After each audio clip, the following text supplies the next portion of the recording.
کیا رسول اللہ صلی اللہ علیہ وآلہ وسلم کی بیویوں کو گناہ کرنے کی چھوٹ ہے؟ کیا عورت کسی نامحرم سے بات کر سکتی ہے؟ اور قرآن مجید نے بات کرنے کا کیا طریقہ بتایا ہے؟ آئیے جانتے ہیں ان سوالوں کے جوابات کے بارے میں ہمارے آج کے اس ایپیسوڈ میں۔ بسم اللہ الرحمن الرحیم۔ محترم ناظرین، سلام علیکم۔ سبیل قرآن کے اس تفسیری پروگرام میں ایک بار پھر آپ کو خوش آمدید کہتے ہیں۔ آج آپ کے سامنے سورہ احزاب کی آیت نمبر 30، 31 اور 32 کی تفسیر لے کر حاضر ہوئے ہیں۔ تو آئیے سب سے پہلے اس سورہ کی آیت نمبر 30 کی تلاوت کو اس کے ترجمے کے ساتھ سنتے ہیں۔ کتاب انزلناه الیک مبارک لیدبروا آیاته ولیتذکر اولو الالباب۔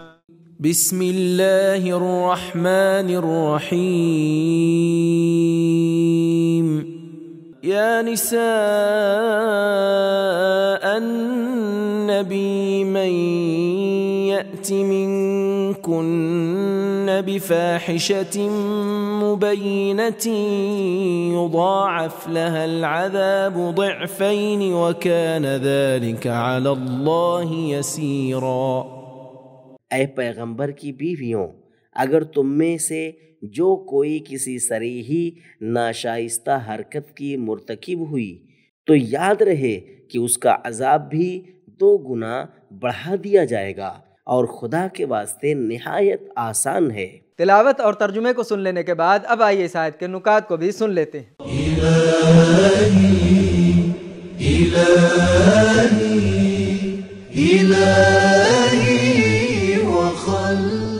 رسول اللہ صلی اللہ علیہ وآلہ وسلم کی ازواج سے آیتوں نے ڈائریکٹ خطاب نہیں کیا ہے، بلکہ مقام رسالت کے وسیلے سے خطاب کیا ہے، لیکن اس کے برخلاف جناب مریم ہیں جن پر ڈائریکٹ وحی نازل ہوتی تھی۔ یا مریمو، سورہ آل عمران آیت نمبر 42-43۔ گناہوں کی 2 قسمیں ہیں، کبیرہ اور صغیرہ۔ اس تقسیم کا سرچشمہ یہ آیت ہے، ان تجتنبوا کبائر ما تنہون عنہ نکفر عنکم سیئاتکم، سورہ نساء آیت نمبر 31۔ یعنی اگر تم بڑے گناہوں سے دوری اختیار کرو گے تو ہم تمہارے چھوٹے گناہوں کو معاف کر دیں گے۔ مثال کے طور پر خاص دنوں میں گناہ کرنا، جیسے ماہ رمضان میں گناہ کرنا جرم بھی ہے اور اس کی سزا بھی زیادہ ہے، یا کسی خاص جگہ پر گناہ کرنا، گناہوں کی تکرار کرنا، خوشی کے ساتھ گناہ کرنا، کھلم کھلا گناہ کرنا، اور ممتاز لوگوں کا گناہ کرنا، جیسے رسول اللہ صلی اللہ علیہ وآلہ وسلم کی ازواج۔ بہرحال گناہ کی سزا پر یہ سب چیزیں اثر انداز ہوتی ہیں۔ روایت میں آیا ہے کہ بزرگوں کے گناہوں کا حساب الگ ہے، انبیاء سے ایک ترک اولا بھی ہو جائے تو ان کو سزا ملتی ہے۔ ایک مشہور حدیث میں آیا ہے، عالم کے 1 گناہ معاف ہونے سے پہلے جاہل کے 70 گناہ معاف کر دیے جائیں گے۔ کافی جلد نمبر 1 صفحہ نمبر 47۔ نکات کو سن لینے کے بعد اب آئیے اس آیت میں موجودہ پیغامات کو بھی جان لیتے ہیں۔ کتاب انزلناه الیک مبارک لیدبروا آیاته ولیتذکر۔ نمبر 1، سزا اور جزا دینے میں حسب و نسب کی کوئی اہمیت نہیں ہوتی، بلکہ ہر گناہگار کو سزا مل کر رہے گی۔ نمبر 2، رسول اللہ صلی اللہ علیہ وآلہ وسلم کے زوجہ ہونے کا مطلب معصوم ہونا نہیں ہے۔ جی ہاں، پیغمبر اکرم صلی اللہ علیہ وآلہ وسلم کے گھر میں رہنا انسان کی نجات کا ذمہ دار نہیں ہے، بلکہ مسلک انسان کی نجات کا ذمہ دار ہے۔ نمبر 3، کھلم کھلا گناہوں کا حساب و کتاب چھپ کر کیے گئے گناہوں سے جدا ہے۔ نمبر 4، برے اعمال کا نتیجہ ہی سزا اور عذاب ہے۔ یضاعف، یہ نہیں فرمایا نضاعف۔ نمبر 5، سزا اور جزا میں شدت اور کمی عمل کے سماجی اور فردی آثار پر منحصر ہے۔ نمبر 6، دینی، سماجی اور ماہر لوگ دوسروں کے لیے مثال ہوتے ہیں، اگر وہ گناہ کریں گے تو دوسروں سے زیادہ سزا پائیں گے۔ نمبر 7، نظام اسلامی کے عہدیداروں کے گھر والے اور متعلقین یہ جان لیں کہ اگر کسی جرم کے مرتکب ہوتے ہیں تو نہ صرف انہیں چھوڑا نہیں جائے گا بلکہ دوسروں سے کہیں زیادہ سزا دی جائے گی۔ نمبر 8، اگر کسی عہدیدار کے متعلقین کے جرم کرنے پر کئی گنا سزا ملتی ہے تو اگر خود عہدیدار جرم کرے تو اس کی سزا کتنی ہوگی؟ قرآن مجید خود پیغمبر اسلام صلی اللہ علیہ وآلہ وسلم کی مخالفت کے بارے میں فرماتا ہے، لو تقول علینا بعض الاقاویل لقطعنا منہ الوتین، سورہ حاقہ آیت نمبر 44-46۔ اگر کسی غلط بات کی نسبت ہماری طرف وہ دیں گے تو ہم ان کی رگے گردن کو کاٹ دیں گے۔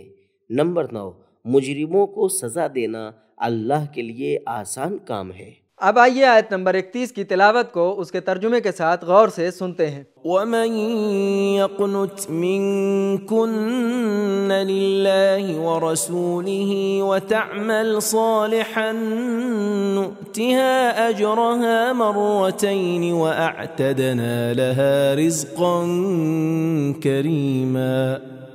اور تم میں سے جو بھی خدا اور اس کے رسول کی تابعداری اور اچھے اچھے کام کرے گی اس کو ہم اس کا ثواب بھی دوہرا عطا کریں گے، اور ہم نے اس کے لیے جنت میں عزت کی روزی تیار رکھی ہے۔ تلاوت اور ترجمے کو سن لینے کے بعد اب آئیے اس آیت کے نکات کو بھی سن لیتے ہیں۔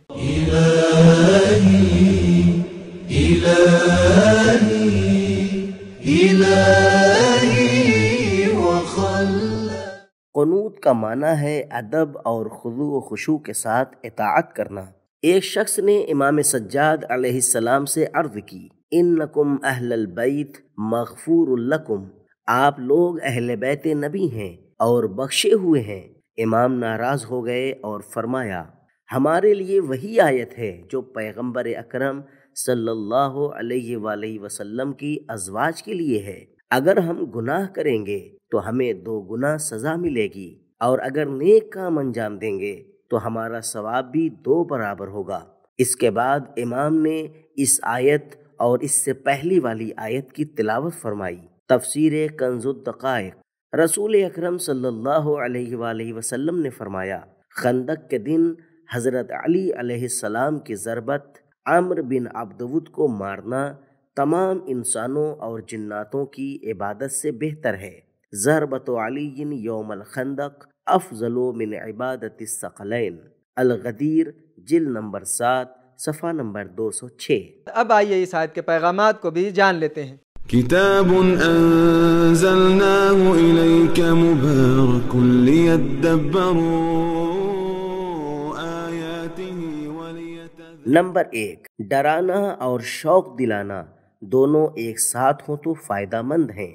نمبر 2، وہ اطاعت اہم ہے جو عشق و معرفت کی بنا پر اور انکساری کے ساتھ کی جائے۔ نمبر 3، اللہ کے حکم کی اطاعت بھی ضروری ہے اور اللہ کے رسول کے حکم کی بھی۔ نمبر 4، بس ایک بار نیک عمل کرنا کافی نہیں ہے بلکہ مسلسل نیک اعمال کرتے رہنا ضروری ہے۔ نمبر 5، نبی کی زوجہ ہونا کافی نہیں ہے بلکہ عمل کرنا ضروری ہے۔ نمبر 6، کسی عمل کا چھوٹا یا بڑا ہونا اہم نہیں ہے بلکہ نیک اور اچھا ہونا ضروری ہے۔ صالحاً نکرہ آیا ہے۔ نمبر 7، پروردگار عالم ہر بندوں کو شوق دلانے اور حوصلہ افزائی کرنے کے لیے ثوابوں کی نسبت اپنی طرف دیتا ہے۔ نمبر 8، اجر و ثواب عمل کے فردی اور سماجی آثار کے مطابق الگ الگ ہوتا ہے۔ اب آئیے آیت نمبر 32 کی تلاوت کو اس کے ترجمے کے ساتھ سنتے ہیں۔ یا نساء النبی لستن کأحد من النساء ان اتقیتن فلا تخضعن بالقول فيطمع الذي في قلبه مرض وقلن قولا معروفا۔ اے نبی کی بیویوں، تم اور معمولی عورتوں کی سی تو نہیں، پس اگر تم کو پرہیزگاری منظور ہے تو اجنبی آدمی سے بات کرنے میں نرم نرم لگی لپٹی بات نہ کرو، تاکہ جس کے دل میں شہوت زنا کا مرض ہے وہ کچھ اور آرزو نہ کرے اور صاف صاف عنوان شائستہ سے بات کیا کرو۔ تلاوت اور ترجمے کو سن لینے کے بعد اب آئیے آیت نمبر 32 کے پیغامات کو بھی غور سے سن لیتے ہیں۔ كتاب أنزلناه إليك مبارك ليدبروا آياته وليتذكروا۔ نمبر 1، دینی پیشواؤں کے گھر والوں کا حساب و کتاب دوسروں سے الگ ہے۔ انہیں اپنی رفتار و کردار کو دوسروں سے زیادہ محفوظ رکھنا چاہیے۔ یا نساء النبی لستن کأحد من النساء، سماجی عہدے پابندیوں کا سبب بنتے ہیں۔ نمبر 2، جب پیغمبر کی بیویوں کو خبردار کیا جا رہا ہے کہ نرمی اور ناز کے ساتھ بات نہ کریں، جبکہ ان میں سے اکثر بوڑھی تھیں اور معمولی زندگی گزارتی تھیں، تو پھر جوان اور خوبصورت عورتیں سوچیں کہ ان کے بارے میں کیا حکم ہوگا۔ نمبر 3، عورت کا دل ربائی اور ناز کے ساتھ بات کرنا بے تقوائی ہے۔ نمبر 4، قرآن مجید بات کرنے کے بھی آداب بتاتا ہے۔ نمبر 5، گندے اور برے لوگ مقدس چیزوں کو بھی نہیں چھوڑتے۔ نمبر 6، عورت کی رفتار اور اس کی باتیں شہوت کو ابھارنے والی نہیں ہونی چاہیے۔ نمبر 7، جس سماج میں اللہ کا نبی موجود ہو وہاں بھی سب اچھے نہیں ہوتے۔ نمبر 8، ایسا کام نہ کریں جس سے ایک آدمی بھی گناہ یا فساد میں مبتلا ہو جائے۔ الذی فی قلبہ مرض، یہ نہیں فرمایا الذی فی قلوبہم۔ نمبر 9، اپنی آنکھوں پر قابو نہ رکھنا اور ہوس بازی کرنا ایک روحانی بیماری ہے۔ نمبر 10، جس کے دل میں مرض پایا جاتا ہے اس کے پاس تو مشکل ہے۔ فی قلبہ مرض، لیکن میں ایسا کام نہ کروں جس کی وجہ سے اس کی شہوت بھڑکے۔ نمبر 11، بات اس طرح کریں کہ مطلب بھی اچھا ہو، قولا معروفا، اور بات کرنے کا طریقہ بھی صحیح ہو۔ فلا تخضعن بالقول، نہی عن المنکر کے چند اہم اصول اسی آیت کے مد نظر۔ نمبر 1، لوگوں کی گھریلو موقعیت سے مدد لی جائے۔ یا نساء النبی۔ نمبر 2، لوگوں کی سماجی موقعیت سے استفادہ کریں۔ نمبر 3، ایسے لقب کا استعمال کریں جس کو سب پسند کرتے ہوں۔ نمبر 4، بالکل معمولی باتوں سے شروعات کریں۔ نمبر 5، بزرگوں اور اپنوں سے شروع کریں۔ نمبر 6، گناہوں کی جڑ سے لوگوں کو روکیں۔ نمبر 7، چھوٹی چھوٹی گمراہیوں اور اعمال سے غافل نہ ہوں۔ نمبر 8، فساد اور گمراہی کے نقصانات اور نتیجوں کو بیان کریں۔ نمبر 9، امر بالمعروف اور نہی عن المنکر دونوں ایک ساتھ کریں۔ نمبر 10، صرف ایک آدمی کو بس ایک برائی سے روک سکتے ہوں تو روکیں۔ فیطمع الذی، یہ نہیں فرمایا فیطمع الذین۔ نمبر 11، گناہ تو بڑی بات ہے، گناہ کی آرزو اور ہوس سے بھی مقابلہ کرنا چاہیے۔ تو ناظرین کرام، ہم نے یہ جانا کہ رسول اللہ صلی اللہ علیہ وآلہ وسلم کی بیویوں کو نہ صرف گناہ کرنے کی چھوٹ نہیں ہے، بلکہ اگر وہ گناہ کرتی ہیں تو ان کو 2 گنا عذاب ملے گا۔ اگر کوئی عورت کسی نامحرم سے بات کرتی ہے تو نرم لہجے میں اور لگی لپٹی بات نہیں کرنی چاہیے تاکہ نامحرم کے اندر گناہ کی آرزو پیدا نہ ہو۔ قرآن مجید کے مطابق بات ایسی کرنی چاہیے جس کا مضمون بھی اچھا ہو اور بات کرنے کا طریقہ بھی صحیح ہو۔ یہ تھے ہمارے سوالوں کے جوابات۔ ملتے ہیں اگلے ایپیسوڈ میں، تب تک کے لیے خدا حافظ۔